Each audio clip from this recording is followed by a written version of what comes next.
happened? I should got my chain, man. Damn. We will take the first question from Rodney Edgar with Cage Side Press. Joe, what's going on, my man? Hey, how's it going? Hey, as far as I know, this is the first time you've been to the Apex, right? Or definitely the first time fighting there. What do you think about that place? Pretty nice, huh? And how you feel about fighting there? It's pretty dope.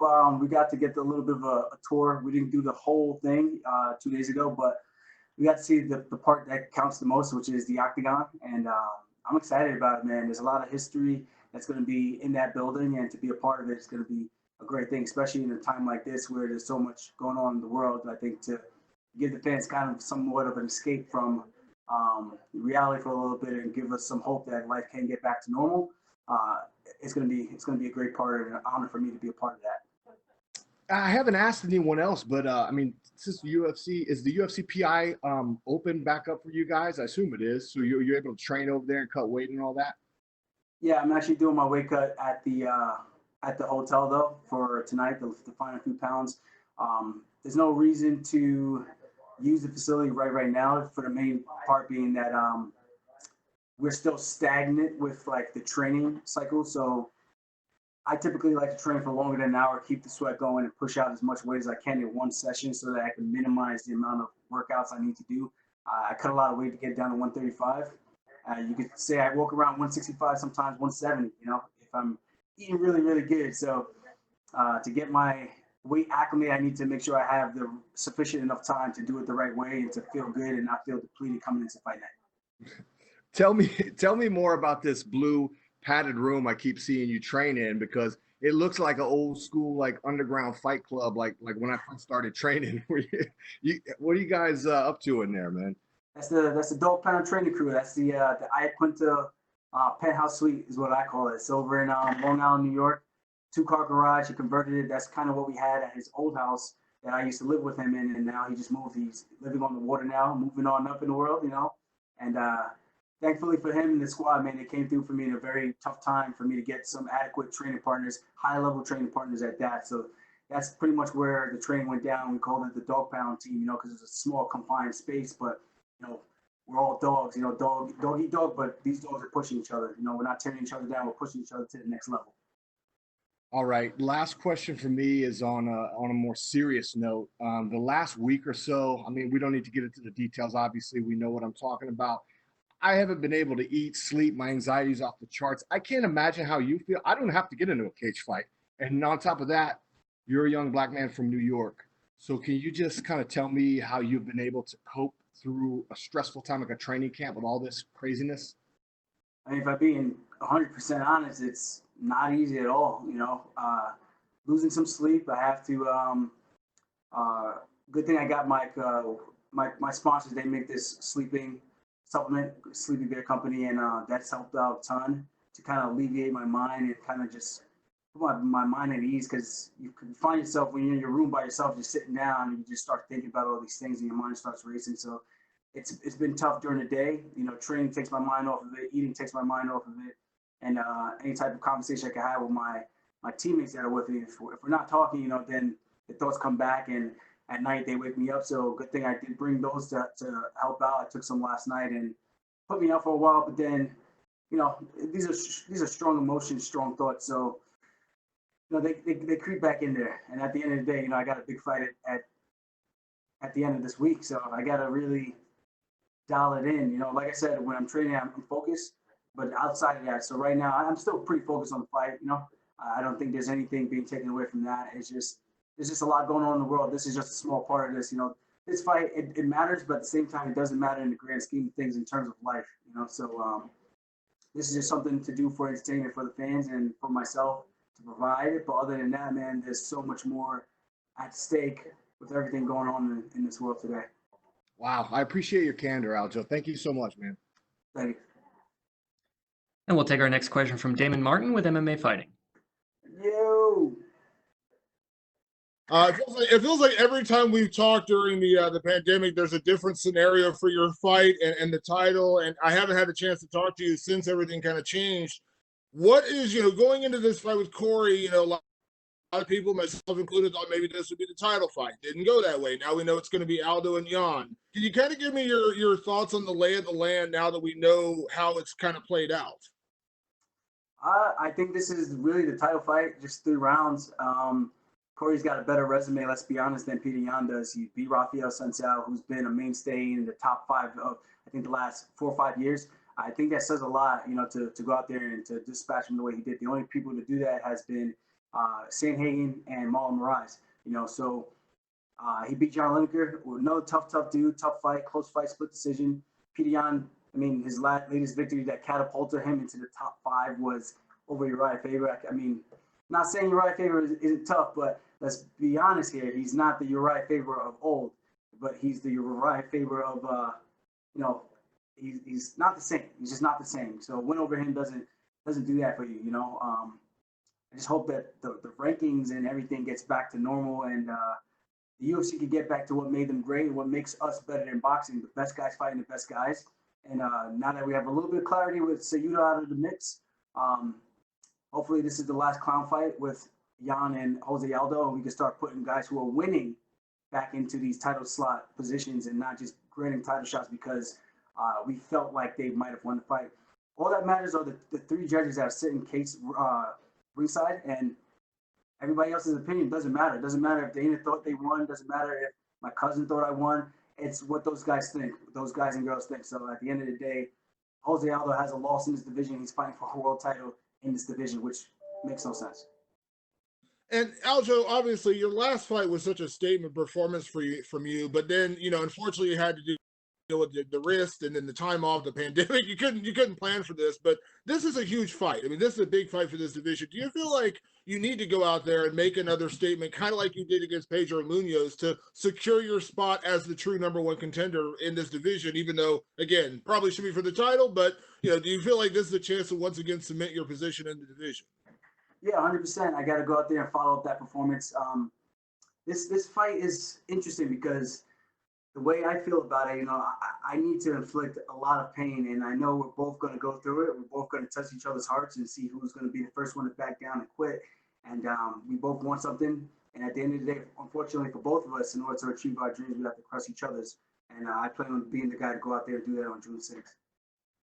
Have you been impressed by what you've seen out of Corey Sandhagen? His body of work has kind of slipped under the radar, considering he does have wins over guys like a Sunsao and Lineker. Have you been impressed by what you've seen out of him? Yeah, 100%. I think he's a tough dude. He's proven himself worthy very, very quickly to take out Sunsao the way he did, pretty decisively. Won a lot of those scramble positions where Sunsao shines on the ground. Lineker, he went toe-to-toe with him, pretty much stood in front of him the whole time, and ate some of his biggest shots. And although he got really, really hurt at the end of that 3rd round, he showed some grit, he showed some toughness. And, the other fights, some of them were a little weird. The Mario Batista fight, short notice fight, and the Yuri Alcantara fight, he got steamrolled in the first minute and then came back from a dislocated arm. So, yeah, he's a tough dude. He showed a lot of wrinkles to his game and some stuff about his character and his mental. So that's what I'm excited about. I want to see who's a tougher, more mentally strong guy out there, and I think that's going to be me. I've been through way too much, man. This is going to be my 14th fight in the UFC. This is going to be his 6th. I just think I got the experience on my side. I might be too much too soon for him. And last question, Aljo, kind of playing up on the question earlier from Rodney, with the atmosphere we're living in right now, I know you've been a guy who's never been afraid to speak your mind on any number of subjects, and I saw your interview yesterday with Aaron Bronstetter, really good stuff there. Do you feel like it's important for people in your position to take to this platform and be able to speak about the atmosphere we're living in with the protests? And we can't ignore what we're seeing all around us. And obviously the UFC this weekend is a phenomenal distraction, kind of gets us back into a normal sense of normalcy, but we can't ignore what's going on in the world right now. Yeah, I agree 100%. It's a little bit of a shame when I see some fans saying, can you do me a favor and not ask questions to the fighters or the athletes about political stuff because we don't care about their opinions. We don't want to hear that. This is not that platform. If we want to hear that, we would turn to CNN or Fox or ABC, whatever the case may be. I do think it's very, very important. It's something significant that we should take upon ourselves to use the platform to inspire, motivate, and to just to preach being a good person, man. I think that's really what it comes down to. You don't got to get into I'm a leftist or rightist. I'm a Democratic or Republican. You don't have to get into that nitty-gritty type of details with everything. But at the same time, I think to show that you do have a stance is very, very important, and to preach the good word of just being a good human being, just being a humanitarian, man.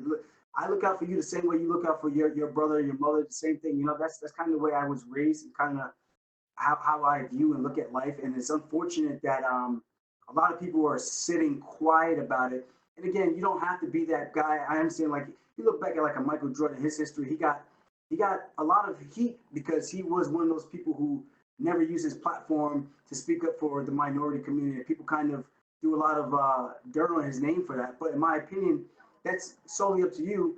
He had a huge platform. Would it have been beneficial if he had done that? Yes, 100%. You know, just because of his reach and his influence, I think that could have made very, very pivotal waves.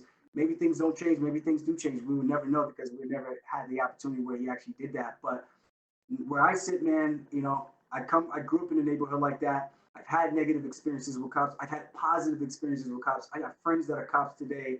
I'm an FDNY hopeful.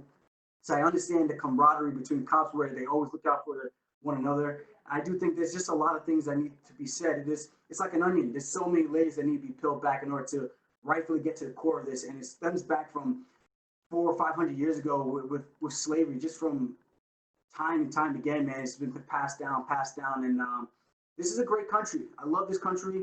Unfortunately, I was born and raised here with my Jamaican roots intact, and it has a lot to offer. There are some things that can always be better. You go to other countries, and there's a lot of things that we would not be fortunate and blessed with to have. But in this position where we are today, things could definitely use a lot of room for improvement. And I think we have to just peel back the layers and have a conversation. And they're tough conversations that not a lot of people are going to be empathetic and understand one another's. And that's the situation that we're having. There's a lot of friction because we are unable to pull ourselves back and look at the bigger picture and see each other's point of view from a different perspective, different lens, wearing their shoes for a day and see what it's like to be a black man. You would never know what that's like unless you are in this body, you know? So I think it's a little unfair when people always try to downplay what certain people are preaching. And not every protester is right. Not every cop is bad. The same thing, you know, not every cop is bad, but some people are going out there and there's a lot of things that are going on behind the scenes that need to be addressed, like the whole thing with like the bricks being staged or, you know, quote unquote staged. I don't know. I have no idea, but things just miraculously just popping up. And it's kind of like lighting the fuse or leaving the bait and hoping that someone takes the trap and really starts to go off and cause chaos in this country. And it's dividing us, you know? So I hope we can figure out the reforms, educate and really retrain our police officers, getting people to understand that just because I grew up a different way and my lifestyle is different doesn't mean that you need to be afraid of me. I think at the end of the day, man, we all put our shoes on same way, tie our laces, put our pants on, brush our teeth, and you know, it's we all bleed the same. We all got that same beating muscle in our left chest, and I just think we're all the same, man. I think people need to realize that all these stuff, that how we tear each other down. And again, there's a lot to be said about the black community as well. Minority community, I think systematically we are oppressed, but at the same time, I think we need to take a little bit more responsibility for our actions. Meaning, so if we get pulled over by a cop, not going crazy and creating a scene when, you know, we feel like we're wrongfully pulled over. This is something I deal with all the time. I still get pulled over. And if a cop doesn't know who I am, when they do find out who I am, my interaction is 100% a lot more politer and a lot nicer compared to when they just think I'm just some random black dude that they're pulling over, you know? So I do still conduct my way. Yes, sir. No, sir. Hands on the steering wheel. Hey, may I go into my glove compartment to grab you my registration? May I go into my back pocket, sir, ma'am, to pull out my wallet? Yeah, we maybe might not feel like we have to do that because you feel like, oh, we're violating our rights because you wrongfully pulled me over. But I think if we take a little bit of responsibility for how we respond, we can diffuse the situation before it gets to that edge and that negative level, that point of no return where someone is taking another man's life because they have a badge on and they feel powerful enough that they could just sit on another man's neck or put him in a chokehold for X amount of minutes and take someone's life, you know? So that's where I said, man, I've had this tough conversation. I have a family of 20 siblings, you know, so I was just on the phone this morning with my sisters letting them know, like, yo, we gotta figure out ways to do better. You know, we weren't raised like this. People look at me all the time. They say, "How the hell did you come out of that family and get to where you are?" And you know, I thank God that I made some right decisions, and my life could have went left real quick, and I could have been another statistic. So I'm just fortunate for where I am. I'm blessed that the UFC has given me this opportunity to use this platform and to fight, make a living, and to provide for myself, and really try to shape the future of my family and my future kids. And I think that's all you can do. You be the one that changes the revolving door going forward. Don't just sit on the carousel going around and around. You got to do something different to break the cycle. Thank you, Aljo. I really appreciate it. Thank you. Thank you, Aljamain. That is all the time we have for you, sir. You are good to go. Perfect.